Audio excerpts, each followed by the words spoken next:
This is a chapter review for Vinland Saga 217, Thousand Year Voyage, Part 26.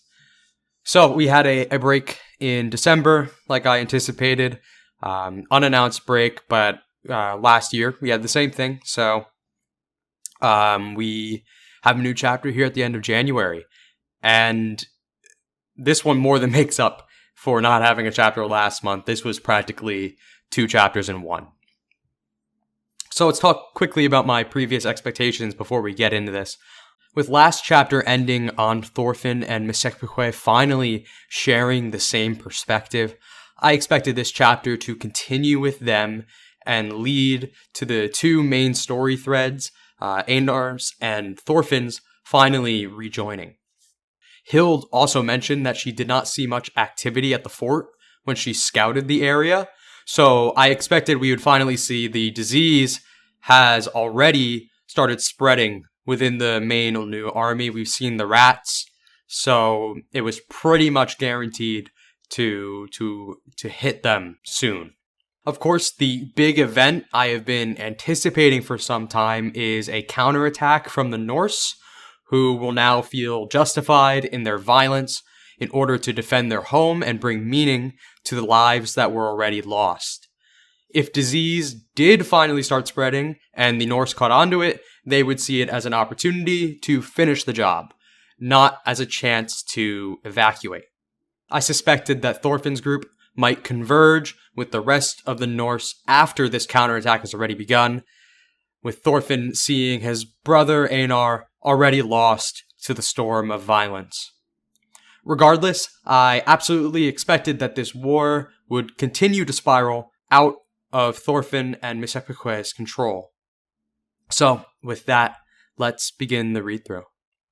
3 new warriors pull a fourth on a sled. The man on the sled is heavily wrapped. He's in poor condition. They move away from the village, past the border fence, towards the tree line, out of Norse territory. Up ahead, on a hill, Gawki and his men have set up camp.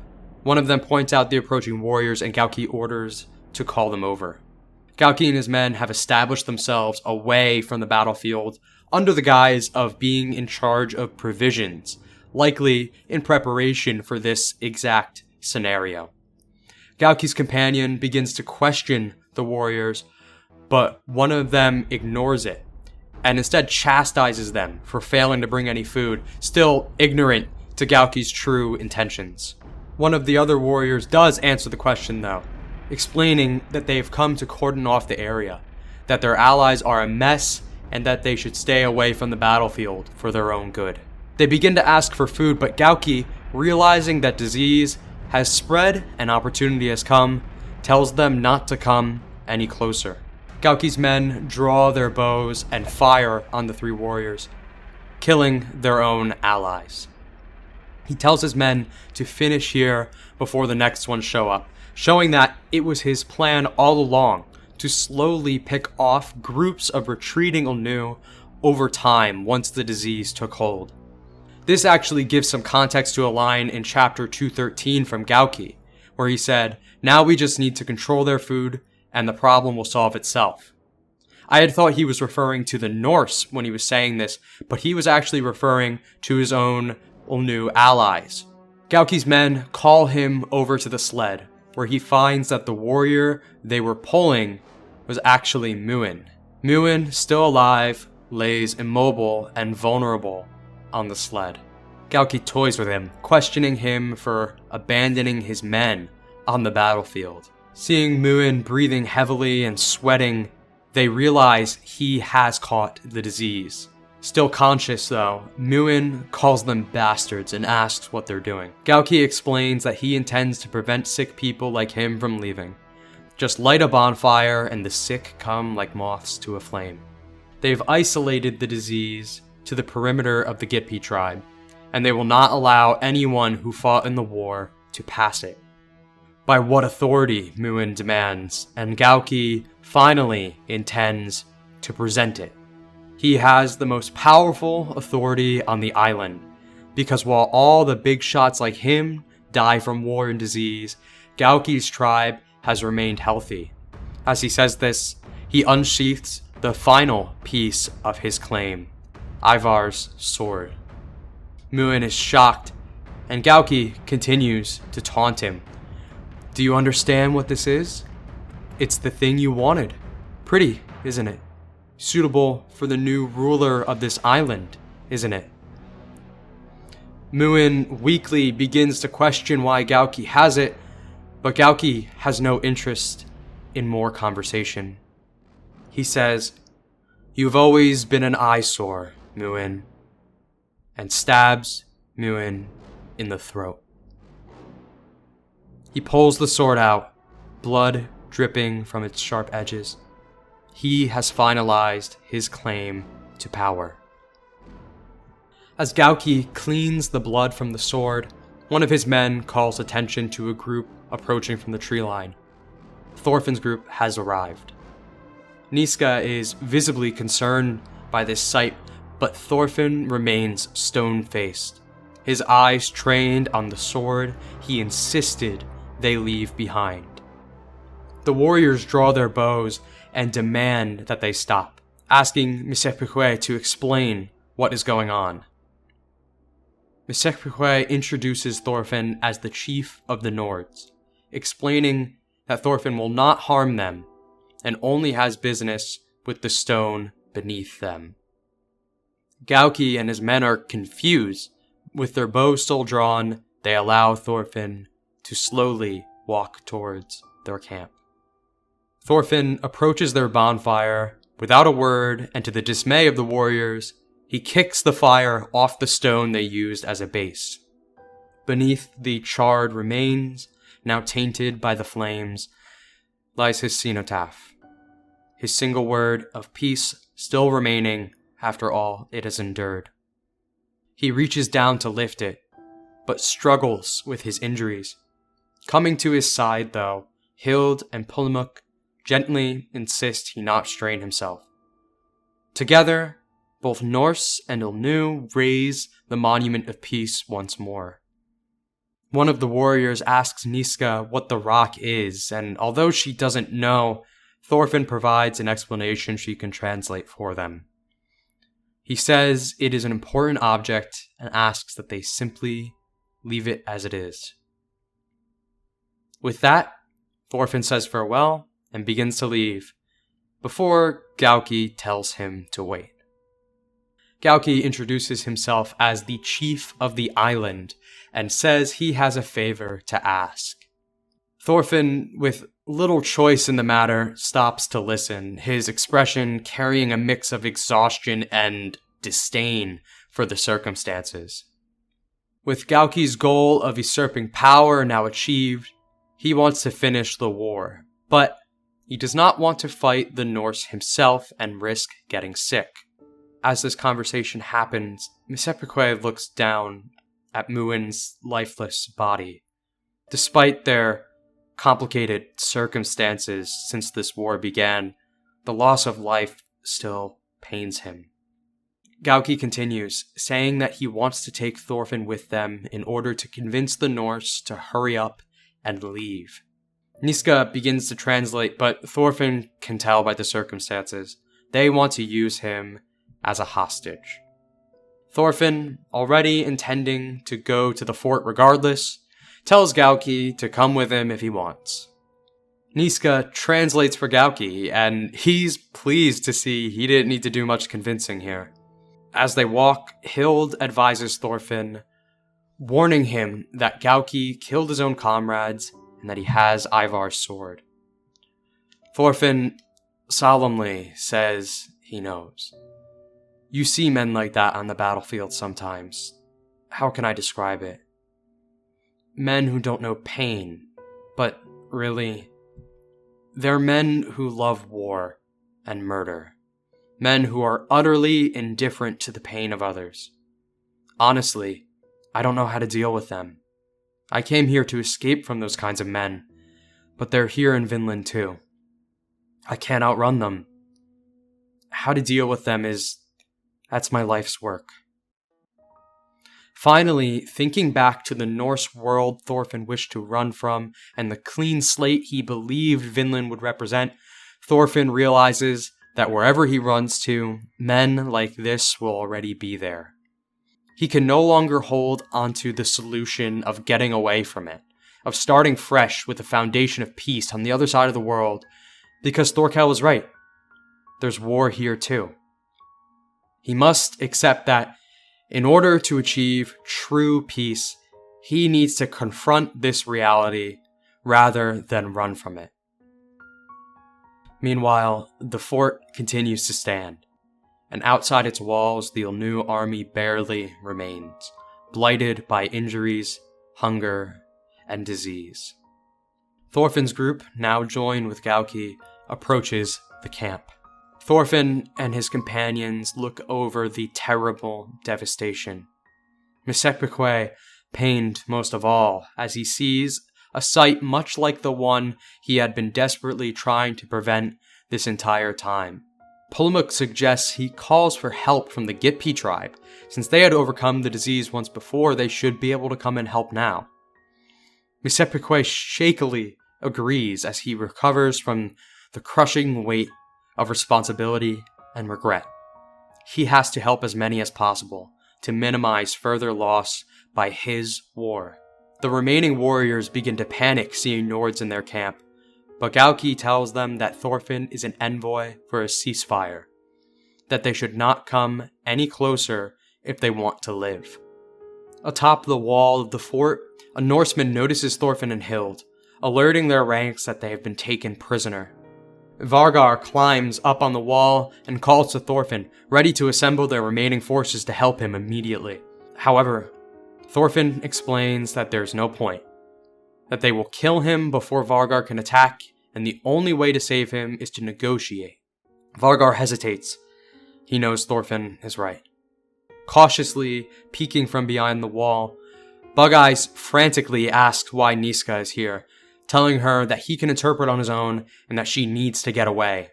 Very casually, Niska says she's here to be his wife, as he promised. Bug-Eyes, completely flustered now, stumbles over his words. Regardless of what he feels, now is not the time. Vargar, now joined by Sturk on the wall, asks for Thorfinn's orders. Despite the circumstances, Vargar still respects Thorfinn as a leader, and still intends to follow his word. Thorfinn tells them they will have a ceasefire with the terms that all Nords must evacuate the island. Sturk refutes. They will not accept such one-sided terms, but Thorfinn insists there's no other way to end the war. Sturk continues, if we hold out a bit longer, we'll win. If we persevere a bit longer, the Ilnu will all drop dead from the illness, and this island will be ours. Thorfinn asks Sturk if he seriously believes the land is worth sacrificing the Ilnu for, but Sturk replies with the real motivation that is pushing him.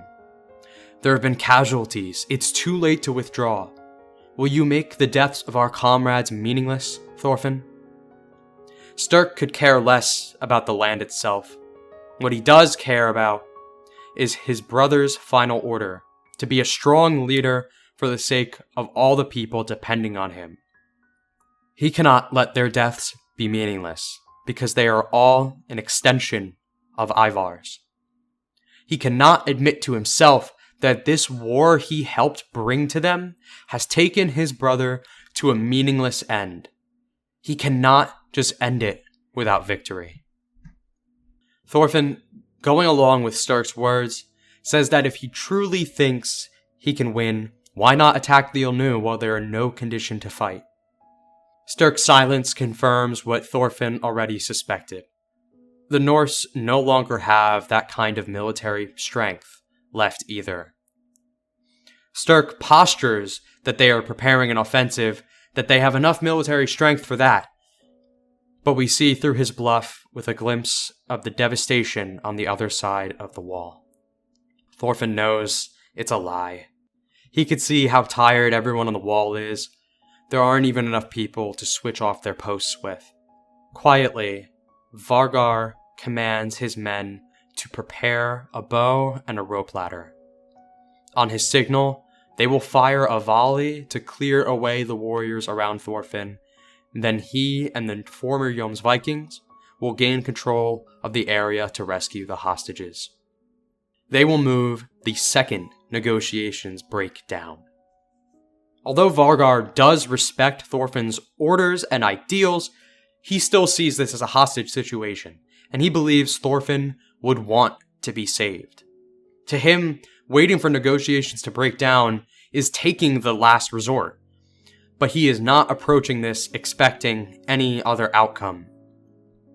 Unfortunately, despite his appreciation for Thorfinn's optimistic outlook during peacetime, war has forced him back to a life of anticipating the worst, and the life of a Jomsviking. Sturk continues to insist that there is nothing to talk about, no reason to evacuate while they're winning. Thorfinn tells him this strategy is wrong, that the Elnu have not been wiped out by disease, and he cannot achieve his prerequisite for winning, wiping out his opponent. They will never truly reach that kind of victory. They will remain in an unending war. Sturk, getting angry with Thorfinn, questions what side he's on.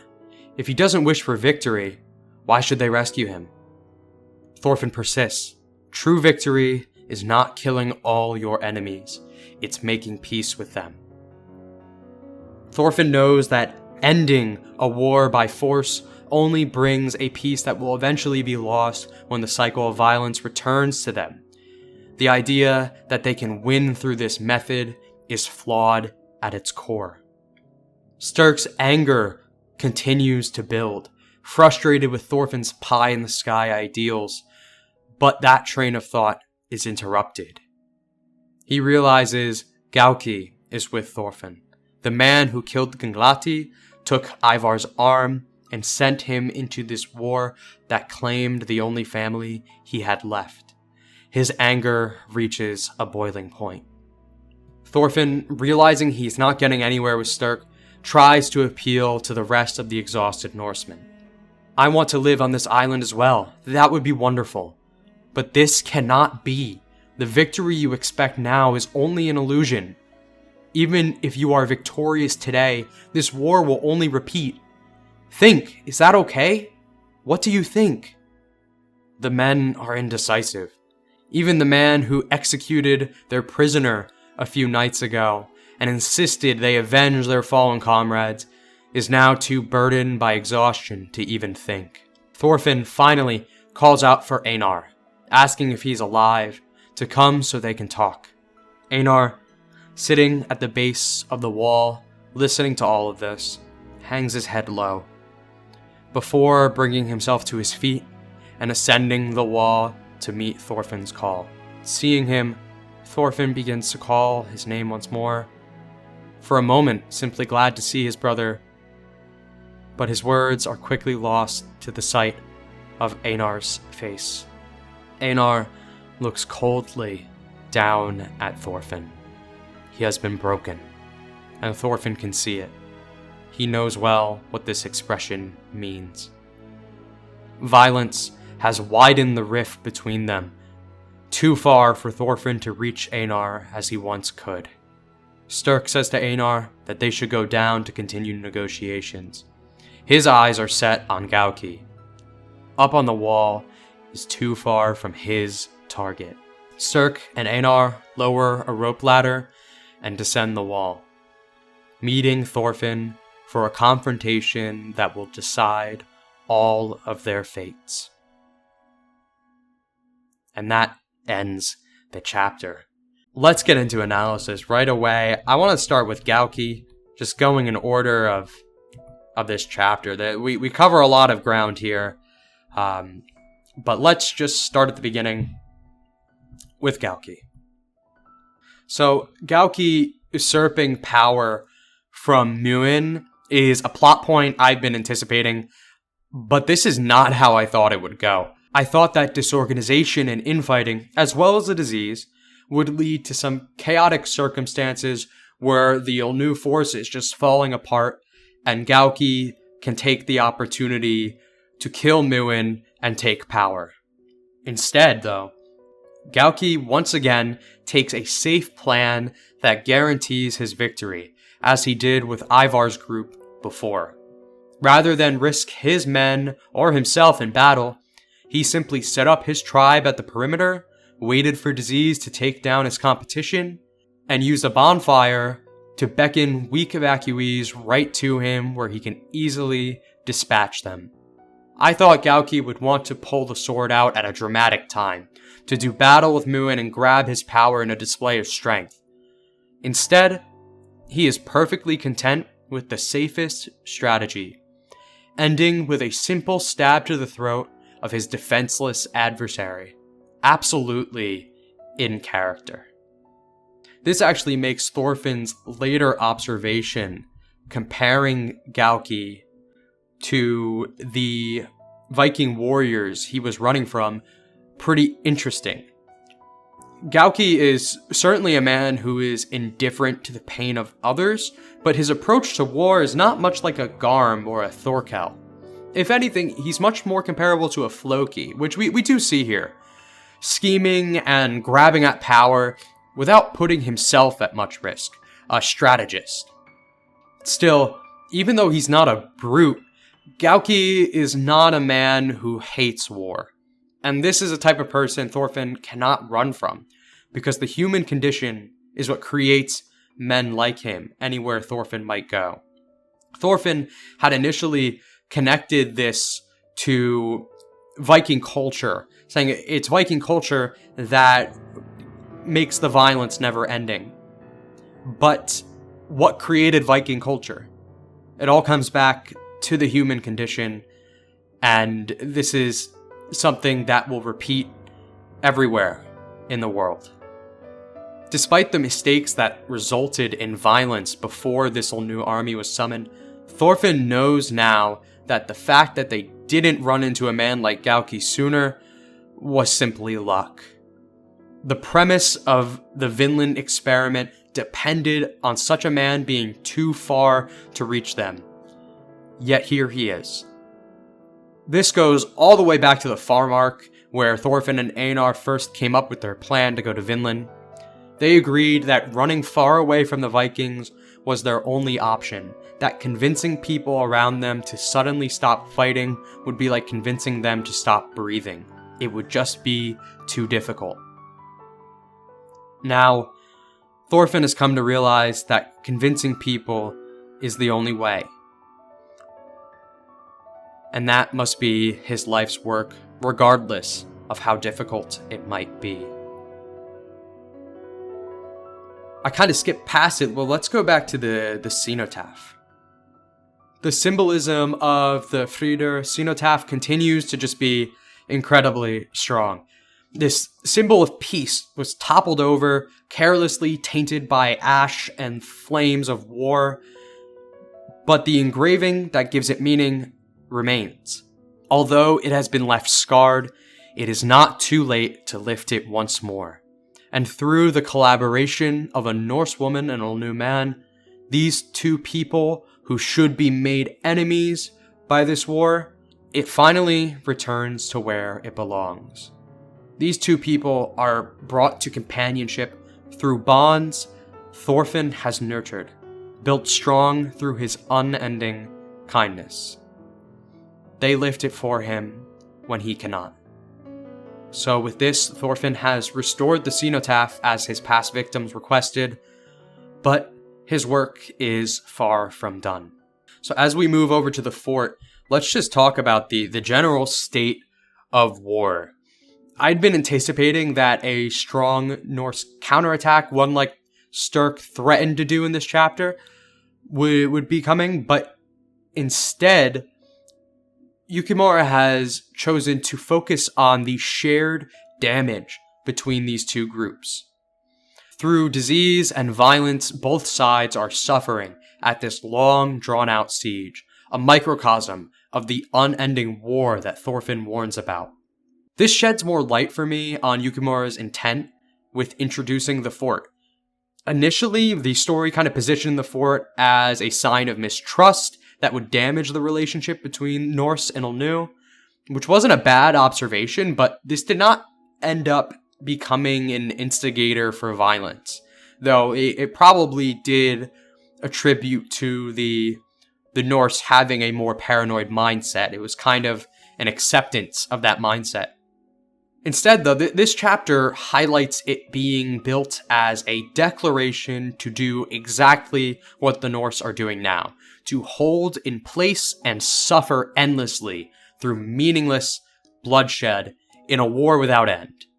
It's an insistence that violence will be chosen, no different than bringing the sword. Before we get more into the state of the Norse, I want to talk about Msekbekwe real quick. After I was a bit disappointed with how subdued his admittance of wrongdoing was last chapter, it's nice to see here that seeing the devastation brought by this war now weighs much more heavily on him.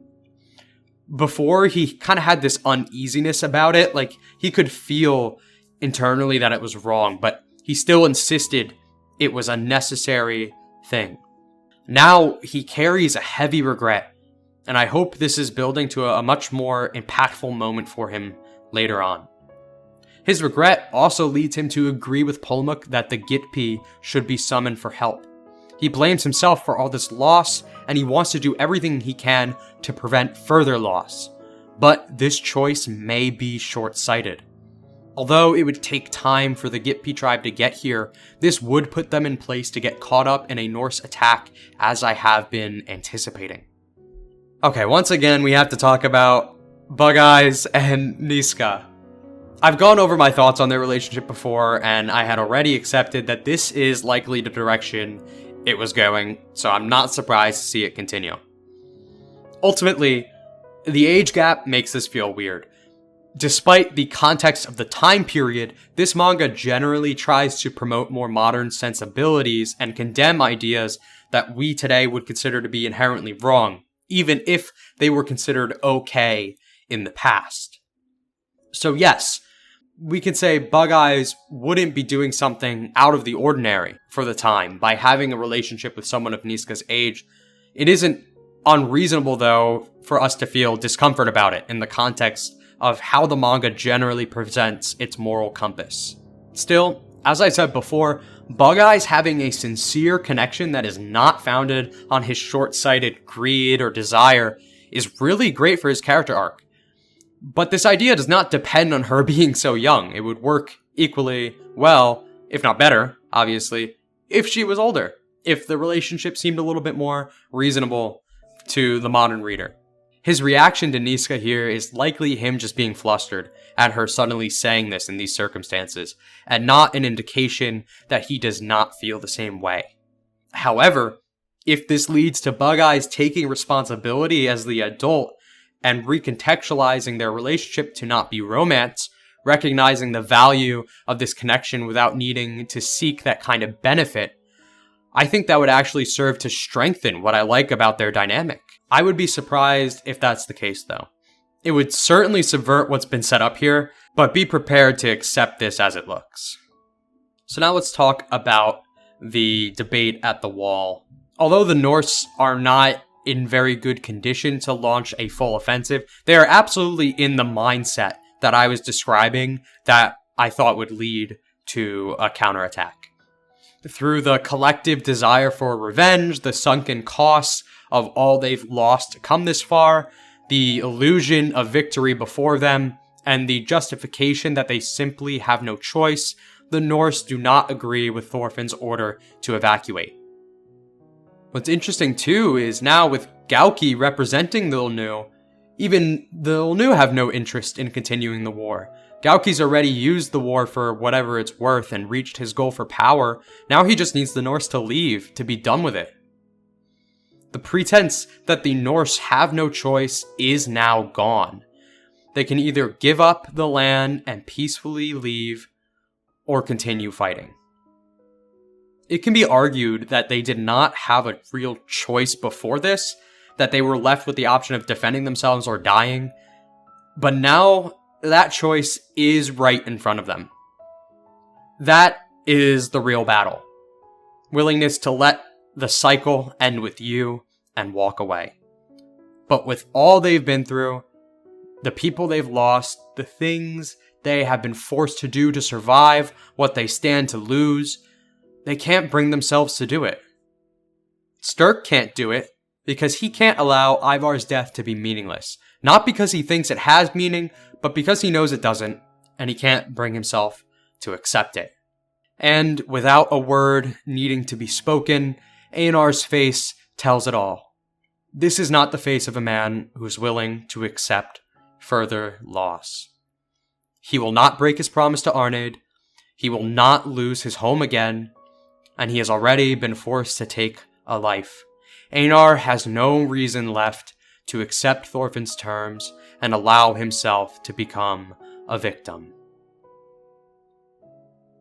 So, overall, this was an incredibly long chapter and still a very dense one.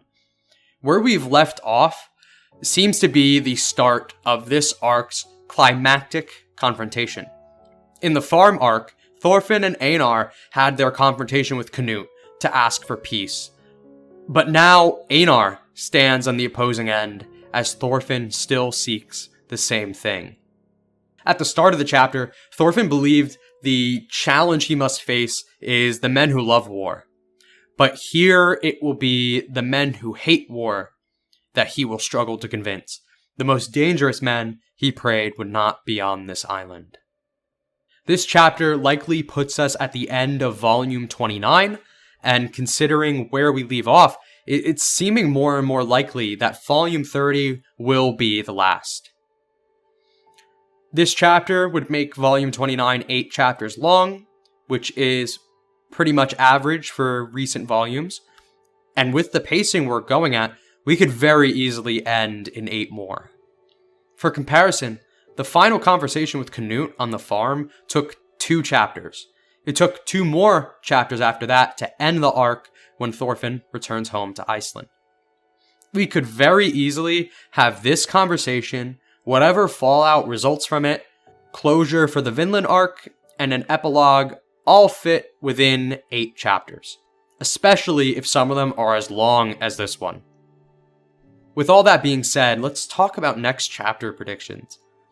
Like I said before, I believe this is the climactic conversation that decides everything, and I am still leaning towards further violence being the most likely outcome.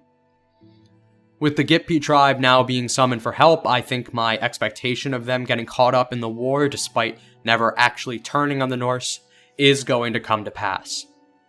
I don't think they could get here very quickly though, so they may not be here for the actual conversation. I definitely don't think they're going to arrive next chapter, if at least not until the very end, but I think it might be more likely that they will arrive to find violence has already begun. For how the violence will begin, I think a miscommunication and panic will lead to Vargar's attack plan starting because Thorfinn is seemingly in danger. I don't think anything could really happen here where Thorfinn would want Vargar to do this attack plan, but he might pull the trigger thinking that Thorfinn would want him to. Either way, I don't think this plan Vargar has would be set up if it's not going to be used. Still, before we even get there, the conversation must happen with Einar. Einar will be used to deliver the antithesis of the story. The pessimistic acceptance of violence as something unavoidable.